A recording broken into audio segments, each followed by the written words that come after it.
안녕하세요, 통통TV 구독자 여러분. 지난번에 제가 비교했던 전기차 영상 기억하시나요?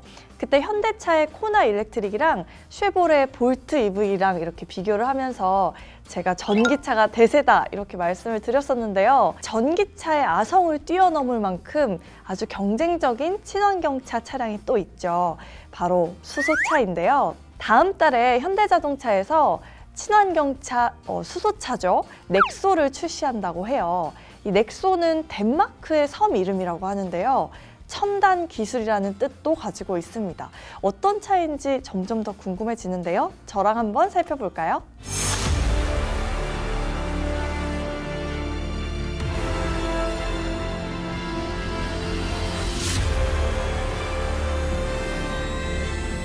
그 전에 먼저 저랑 짚고 갈 게 있어요.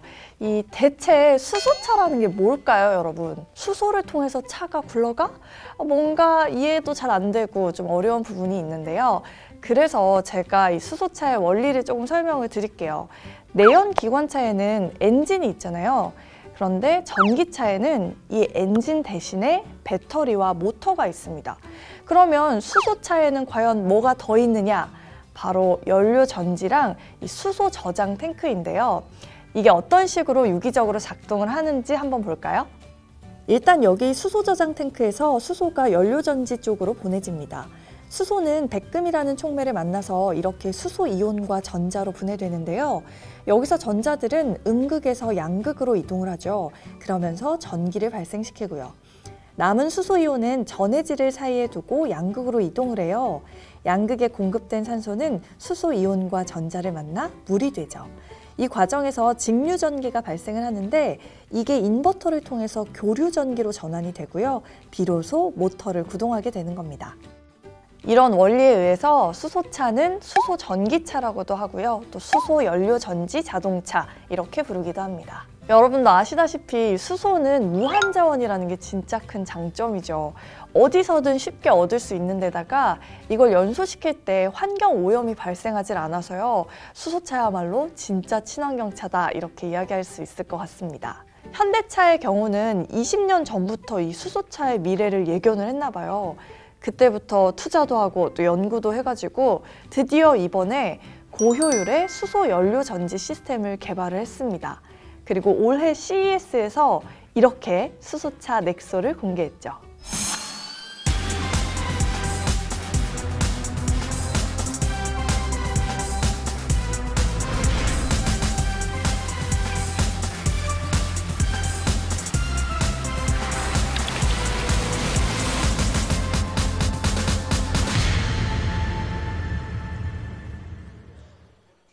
넥소는 차세대 수소전기 SUV 차량으로 세계 최고 수준의 항속거리를 자랑을 하는데요. 참고로 연료가 아닌 수소를 사용한 개념의 주행거리를 말하기 때문에 주행거리가 아니라 항속거리다 이렇게 표현을 하는 게 맞다는 점 살짝 기억해 주세요. 아무튼간 이 넥소의 경우에는 항속거리가 609km라고 발표가 되어서 큰 화제를 모았습니다.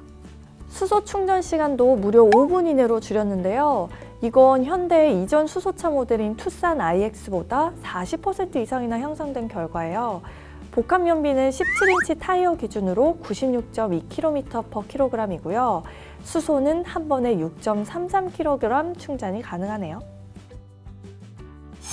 전기차가 가장 길게 주행을 하는 게 1회 충전 시에 383km다 이렇게 알려져 있는데 수소차의 경우에는 그거보다 거의 1.5배 이상 갈 수 있는 거죠.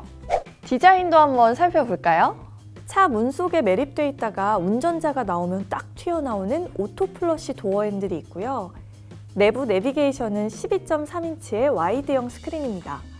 수평으로 가로지르는 호라이즌형 램프가 깔끔하네요. 공력 성능 개선 효과를 가져다주는 에어 커튼도 눈에 띄고요. 곳곳에 미래지향적인 느낌이 많이 묻어나는 것 같아요. 가격은 정확히 공개되진 않았는데요. 한 7천만 원대로 예상을 하고 있습니다.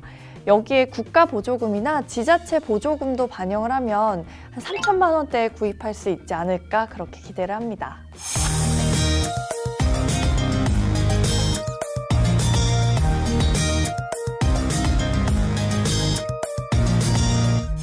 쏟아지는 호평만큼이나 또 우려 섞인 목소리도 있어요.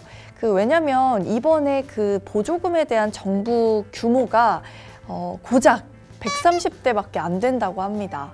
또 하나의 문제가 있다면 이 수소 충전소 인프라 문제인데요. 여러분 한번 주변을 현실적으로 돌아보세요. 주변에서 수소 충전소를 보신 적이 있나요? 저도 한 번도 없는데요. 실제로 우리나라 국내에 수소차 충전소가 고작 11곳밖에 없다고 해요. 그마저도 이 중에서 나머지는 연구시설이고 6곳만이 민간인이 이용할 수 있는 시설이라고 합니다. 그러니까 여러 가지로 참 제약이 엄청 많은 상황인 거죠. 저는 이런 부분은 이 정부의 좀 제도적인 지원이 없으면 돌파구를 마련하는 게 쉽지 않을 거란 생각이 들어요. 미래자동차에 관련해서는 다양한 부처가 좀 혼재가 돼서 전략을 이끌고 있는데요. 그러다 보니까 예산도 그렇고 정책도 그렇고 다 부처별로 그냥 나눠지는 그런 상황이에요. 이 미래자동차 산업을 좀 전략적으로 끌고 가려면 뭔가 통합된 컨트롤 타워가 있어야 하지 않을까 싶어요. 그래야만 친환경차 보조금도 확대를 할 수가 있을 거고 또 충전소 인프라도 확충할 수 있을 거고요. 또 나아가서 관련된 규제 같은 것도 관리를 잘 할 수가 있겠죠. 문 대통령은 경부고속도로 만남의 광장에서 출발해 판교 IC까지 10km가량을 이동하며 우리 기업의 기술력을 직접 경험했습니다.